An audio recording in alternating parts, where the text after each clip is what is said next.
And then finally today, my one more thing is the founder of Kind Snacks posted a react video to me. And he apparently was not a fan. New York's governor said today, "This is war. We are at war," in response to Texas pushing forward with trying to redraw their districts. Right, in Texas, Democrats have left the state, blocking them from passing new gerrymandered districts, or in plain English, they're trying to block them from stealing the election. Because understand, it is not normal for a state to redraw their congressional districts in the middle of the decade in order to try to steal an election. This is pissing me off because this guy's making it sound like this is a Texas-only problem. Gerrymandering is a disease, but it's a disease that both the Democrats and the Republicans suffer for across the country.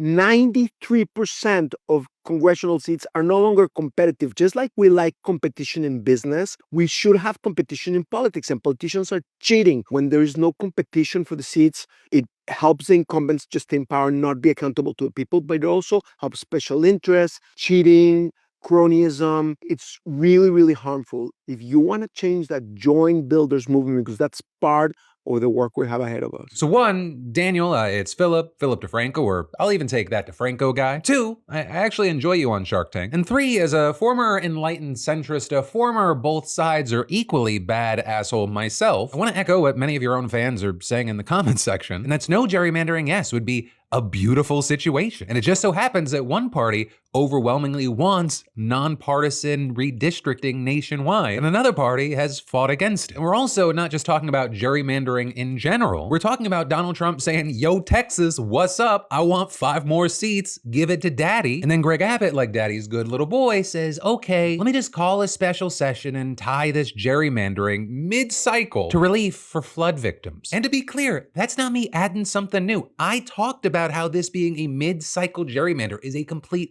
game changer, and you either missed or ignored that, or maybe you were too focused on, oh, I gotta make this react face. If you hate gerrymandering as much as you say, you need to call out the Republicans in Texas for trying to completely change the rules in a way that would lead to more partisan gerrymandering more often, not less. Because at the very least, Democrats are playing by the established norms that this would only be a fight once a decade, and try to have districts that at least pretended to not be gerrymandered. And then, because of that insanity and the changing of norms, you have Gavin Newsom in California going, okay, well, we gotta do something to try to even this out. So yeah, Daniel, gerrymandering is horrible. It's a disease. You and I, we want the same thing. But you're also creating a false equivalency, and you're both sides in a situation that isn't equal. You're saying that the Democrats are equally bad, that they need to drop the knife in the knife fight that Trump brought a gun to. Well, Democrats are getting shot in the back on 5th Avenue by a no-shame Trump-requested mid-cycle Texas gerrymander to disenfranchise voters because of his shitty polling. You're like, well, everyone gerrymanders bullshit. It's just giving cover to a Trump-powered democracy snuff and power grab.